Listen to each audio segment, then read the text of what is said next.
മൂന്നാമത്തെ അധ്യായത്തിൽ തന്നെ രണ്ട് കാര്യങ്ങൾ അവിടെ പറയുന്നുണ്ട്.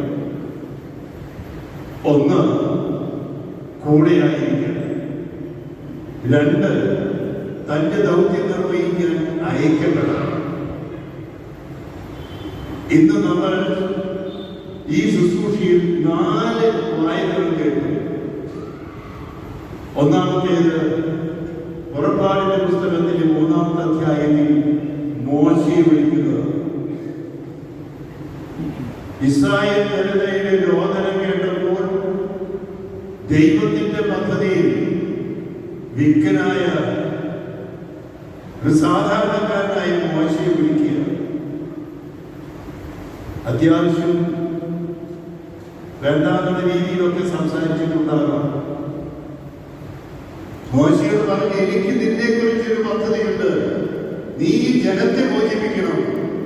അതിന് ഉറപ്പായി പറഞ്ഞത്, നിന്റെ കൂടെ ഞാനുണ്ട്. രണ്ടാമത്തെ വായന ചെറിയായുടെ പുസ്തകത്തിൽ നിന്നുള്ളതാണ്. നിന്റെ അമ്മയുടെ ഉദരത്തിൽ ഉരുവാകുന്നതിന് മുമ്പേ ഞാൻ എന്നെ അറിഞ്ഞ് വിളിച്ചു,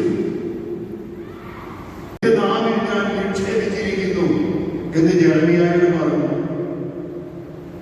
അതുകൊണ്ട് പറഞ്ഞു, ഞാൻ പറയുന്നത് എന്തും നീ ചെയ്യണം, ഞാൻ പറയുന്നിടത്തേക്ക് പോകണം. പിന്നെയാണ് തച്ചുടയ്ക്കാൻ, തകടം മറിക്കാൻ, നട്ടു വളർത്താൻ എന്നെല്ലാം ജെറമിയായോട് പറഞ്ഞത്.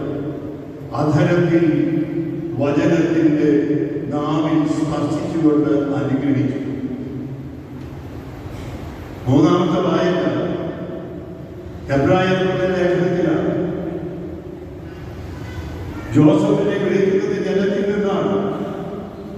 തലക്കോട്ടരിയിൽ ഗ്രൂപ്പിലാണെങ്കിലും ഇപ്പോൾ ബസിലിക്കയിലുള്ള തേർമടം കുടുംബത്തിൽ നിന്ന്, ഹോളി ക്രോസ് സമൂഹത്തിൽ നിന്ന്, ഈ തൃശ്ശൂർ അതിരൂപതയിൽ നിന്ന്, ജനങ്ങളിൽ നിന്ന് തിരഞ്ഞെടുക്കുന്നത് ജനങ്ങൾക്ക് വേണ്ടിയാണ് പുരോഹിതൻ. എബ്രായ ലേഖനത്തിൽ പറയുന്ന പോലെ പാപപരിഹാരാർത്ഥം ബലികളും കാഴ്ചവസ്തുക്കളും അർപ്പിക്കാൻ മെൽക്കിസദേക്കിന്റെ ക്രമപ്രകാരം. എന്നാൽ തിരഞ്ഞെടുക്കുന്നത് ദൈവത്താലാണ്. അനുഷ്ഠിക്കാനും ലോകത്തിലേക്കും അങ്ങേക്ക് സാക്ഷ്യം വഹിക്കാനും അങ്ങയുടെ ശിഷ്യരുടെ അടയാളമായ സഹോദരി പുലർത്താനും ശാന്തനും വിനീത ഹൃദയനുമായ അങ്ങിൽ നിന്ന് പഠിക്കാനും അങ്ങയുടെ വാക്കിലേക്ക് ഞാൻ കണ്ണുകൾ ഉയർത്തുന്നു.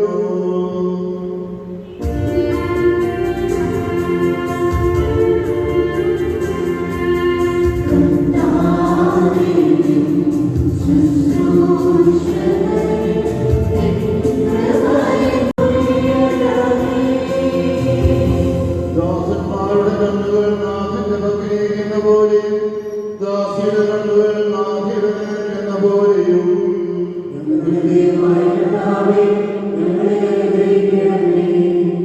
ഞങ്ങളുടെ ദൈവമായ അതുവരെ ഞങ്ങൾ അങ്ങേ നോക്കി, ഞങ്ങളുടെ ദൃഷ്ടികൾ അങ്ങേ തന്നെ നോക്കിയിരിക്കും.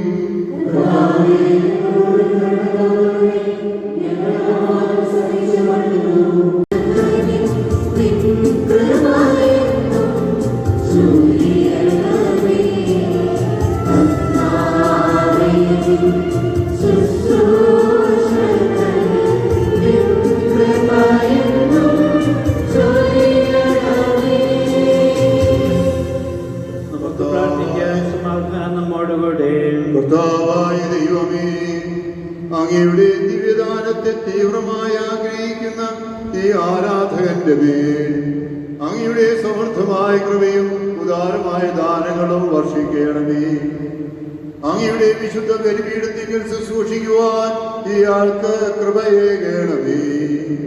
വിശുദ്ധ സ്നേഹമായാൽ രക്ഷിക്കപ്പെട്ട ജനത്തെ അങ്ങയുടെ സ്തുതിയുടെ സ്വരം കേൾപ്പിക്കുവാൻ ഇയാളെ പ്രാപ്തനാക്കണമേ. സജീവ ജീവദായകമായ അങ്ങയുടെ അടയാളത്താൽ മുദ്രിതരായ അജഗണത്തെ അങ്ങയുടെ അത്ഭുതങ്ങൾ അറിയിക്കുവാൻ ഇയാളെ ശക്തനാക്കണമേ.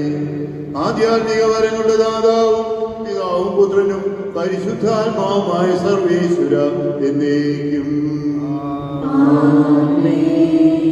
തിരുപ്പെട്ടതാന ശുശ്രൂഷയുടെ ഏറ്റവും